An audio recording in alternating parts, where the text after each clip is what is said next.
بسم اللہ الرحمن الرحیم۔ قرآن پاک کی ابتدائی آیات میں متقین کی صفات میں اللہ تعالیٰ ارشاد فرماتا ہے وَمِمَّا رَزَقْنَاهُمْ يُنْفِقُونَ کہ ان کا مزاج خرچ کرنے والا ہے، یعنی ہم نے جو ان کو رزق دیا ہے وہ اس میں سے اللہ کی راہ میں خرچ کرتے ہیں۔ حضور کریم صلی اللہ علیہ وسلم نے ارشاد فرمایا کہ صدقہ و خیرات دینے سے عمر میں اضافہ ہوتا ہے، صدقہ برائی کے 70 دروازے بند کر دیتا ہے، رزق میں اضافہ ہوتا ہے۔ حضور کریم صلی اللہ علیہ وسلم نے فرمایا صدقہ ایسے دو کہ دوسرے ہاتھ کو پتہ نہ چلے۔ آج کل لوگ غریبوں مسکینوں کی مدد بھی اپنی شہرت اور نام کے لیے کرتے ہیں۔ میڈیا پر اخبارات میں غریب کی بیٹی کی شادی کر چرچا خوب ہوتا ہے۔ غریب کی مدد کرو تو ایسے کہ کسی کو معلوم نہ ہو، صدقہ دو تو ایسے کہ دوسرے ہاتھ کو معلوم نہ ہو۔ مگر افسوس صد افسوس، صدقہ چھپا کر دینا بہت ہی مشکل کام ہے، کیونکہ اپنی نفس کی خواہش بھی تو پوری کرنی ہوتی ہے۔ ہماری نفس کی خواہش ہوتی ہے کہ ہم جو نیک کام کریں، کسی کی بھی مدد کریں تو لوگوں کو اس کا علم ہو۔ ہم چاہتے ہیں کہ صدقہ دیں تو لوگوں کو معلوم ہو کہ ہم غریبوں پر کتنا خرچ کرتے ہیں اور لوگوں کی نظروں میں ہم نیک اور معزز بن جائیں، اور صدقہ لینے والا شکریہ ادا کرے، ہمارے سامنے سر جھکا کر رکھے، نظریں جھکا کر رکھے اور ہمارا احسان مند رہے۔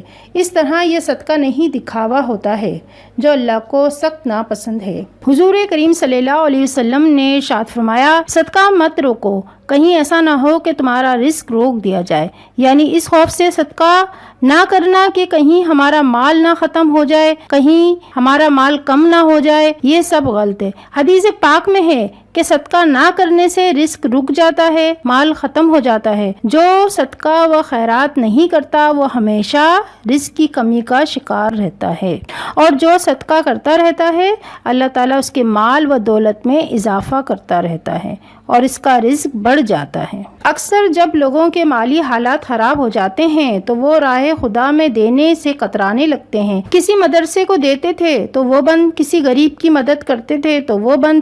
ہونا تو یہ چاہیے کہ گھر کے اخراجات کم کر لیے جائیں، اپنی بے جا فضول خرچی کو ختم کر دیں، لیکن بند کہاں سے کیا؟ جہاں سے رزق آنا تھا۔ ہمیں تو یہ حکم دیا ہے خدا اور اس کے رسول صلی اللہ علیہ وسلم نے کہ اللہ کی راہ میں صدقہ دو تاکہ تمہارا رزق بڑھا دیا جائے۔ اگر آپ کے گھر میں بے انتہا غربت ہے، مشکل سے ایک وقت کا کھانا میسر ہے، تب بھی آپ صدقہ کریں، چاہے وہ 10 روپے کا ہو یا 5 کا سکہ۔ صدقہ کرتے رہیں، پھر دیکھیں آپ کے حالات کیسے بدلتے ہیں، غربت کیسے ختم ہوتی ہے اور آپ کی بے روزگاری بھی ختم ہو جائے گی۔ انشاءاللہ سب ٹھیک ہو جائے گا اور وہ ایک وقت کا کھانا 3 وقت کا ہو جائے گا۔ یہ میری آزمائی ہوئی بات ہے۔ صدقہ کرنے سے اللہ تعالیٰ مزید ہمارا رزق بڑھا دیتا ہے۔ اللہ تعالیٰ کا وعدہ ہے اپنے بندے سے کہ تم اللہ کی راہ میں 1 دو گے تو میں 10 دوں گا۔ بے شک وہ اپنے وعدے کا سچا اور سب سے بڑا رزق دینے والا ہے۔ روایت میں ہے کہ حضرت سیدنا رابعہ بصریہ رحمۃ اللہ علیہ کے گھر 2 بزرگ ملاقات کے لیے تشریف لائے اور باہم گفتگو کرنے لگے کہ اگر حضرت رابعہ اس وقت ہمیں کھانا پیش کر دیں تو بہت اچھا ہوگا۔ اس وقت حضرت سیدنا رابعہ کے گھر میں صرف 2 ہی روٹیاں تھیں۔ آپ نے وہ دونوں روٹیاں اٹھا کر بزرگ کے سامنے رکھ دیں۔ اسی وقت دروازے پر ایک سائل نے صدا لگائی، آپ نے وہ دونوں روٹیاں اٹھا کر اسے دے دیں۔ یہ دیکھ کر دونوں بزرگ حیرت زدہ رہ گئے۔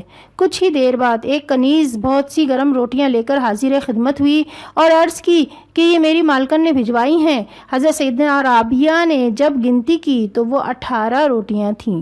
یہ دیکھ کر آپ نے کنیز سے فرمایا شاید تمہیں غلط فہمی ہوئی ہے، یہ روٹیاں میرے لیے نہیں ہیں۔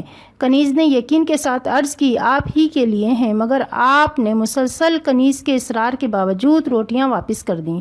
کنیز نے جب جا کر اپنی مالکن کو یہ ماجرا سنایا تو اس نے حکم دیا اس میں مزید 2 روٹیوں کا اضافہ کر کے لے جاؤ۔ جب کنیز 20 روٹیاں لے کر حاضر ہوئی تو حضرت رابعہ نے گنتی کی اور روٹیاں لے لیں، پھر مہمانوں کی خاطر مدارات فرمائی۔ کھانے سے فراغت کے بعد جب ان دونوں بزرگوں نے ماجرا دریافت کیا تو حضرت سیدنا رابعہ بصریہ نے فرمایا آپ حضرات تشریف لائے تو مجھے اندازہ ہو گیا تھا کہ آپ کو بھوک لگی ہے، چنانچہ جو گھر میں تھا میں نے پیش کر دیا۔ اتنے میں ایک سائل نے صدا لگائی تو میں نے وہ دونوں روٹیاں اٹھا کر اسے دے دیں اور بارگاہ الہی میں عرض کی کہ اللہ عز و جل تیرا وعدہ ہے 1 کے بدلے 10 دینے کا، اور مجھے تیرے وعدے پر مکمل یقین ہے۔ جب وہ کنیز 18 روٹیاں لائی تو میں نے سمجھ لیا اس معاملے میں ضرور کوئی غلطی ہوئی ہے، اس لیے میں نے انہیں واپس کر دیا۔ پھر جب وہ 20 روٹیاں لے کر آئی تو میں نے وعدے کی تکمیل سمجھ کر انہیں قبول کر لیا۔ سبحان اللہ۔ اس سے پہلے اگر آپ لوگوں نے میرا چینل ابھی تک سبسکرائب نہیں کیا ہے تو برائے مہربانی نیچے دیے گئے سبسکرائب کے ریڈ بٹن پر کلک کر دیں اور ساتھ ہی بیل آئیکن پر ضرور کلک کریں تاکہ میری آنے والی ویڈیو آپ کو بر وقت مل سکے، اور لائک بھی کر دیں۔ شیئر ضرور کریے گا، اپنے دوست احباب کو یہ ویڈیو شیئر کر دیں۔ یہ نیکی کا کام ہے، یہ صدقہ جاریہ ہے، اس کا ثواب آپ کو بھی ملے گا انشاءاللہ عز و جل۔ حضور کریم صلی اللہ علیہ وسلم نے فرمایا، انسان کہتا ہے میرا مال، حالانکہ اے انسان تیرا مال وہ ہے جو تو نے کھا کے ختم کر دیا، پہن کے ختم کر دیا یا صدقہ کر کے آگے بھیج دیا، باقی تو وارثوں کا مال ہے، ہم سب جمع کر کے رکھتے رہتے ہیں۔ بعض اوقات اپنی ضروریات بھی پوری نہیں کرتے، اپنے اہل و عیال پر خرچ نہیں کرتے، ان کی ضرورتوں کو پورا نہیں کرتے، بچا کر رکھتے ہیں، بخل کرتے ہیں، کسی بھی ضرورت مند کی مدد نہیں کرتے۔ یہ بات بھول جاتے ہیں کہ یہ سب مال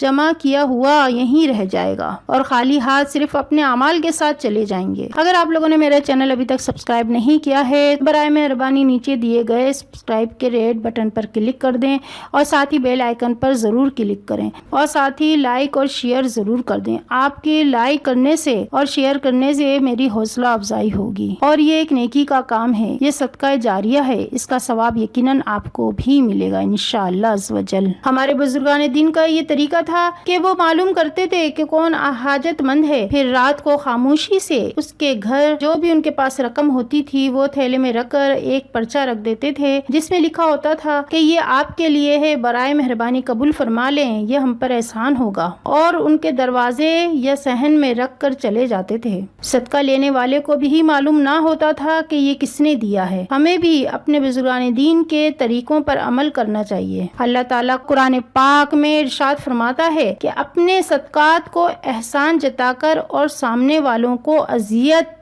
پہنچا کر ضائع نہ کرو۔ اس کا مطلب یہ ہے کہ صدقہ دے کے پھر تانے دینا اور اس کو اس بات کا احساس دلانا کہ فلاں وقت ہم نے تمہاری مدد کی، یہ صحیح نہیں ہے۔ اس طرح ثواب نہ ملے گا بلکہ غریب کی رسوائی ہوگی جو کہ اللہ تعالیٰ کو ناپسند ہے۔ اگر آپ لوگوں نے میرا چینل ابھی تک سبسکرائب نہیں کیا ہے برائے مہربانی نیچے دیے گئے سبسکرائب کے ریڈ بٹن پر کلک کر دیں اور ساتھ ہی بیل آئیکن پر ضرور کلک کریں تاکہ میری ہر آنے والی ویڈیو آپ کو بر وقت مل سکے، اور ساتھ ہی لائک اور شیئر ضرور کر دیں۔ اور یہ ایک نیکی کا کام ہے، یہ صدقہ جاریہ ہے، اس کا ثواب یقیناً آپ کو بھی ملے گا انشاءاللہ عز و جل۔ اللہ تعالی ہمیں بھی نیک بننے اور قرآن پاک اور نماز پڑھنے کی توفیق عطا فرمائے۔ اللہ تعالی قرآن پاک پر عمل کرنے کی توفیق عطا فرمائے۔ آمین یا رب العالمین۔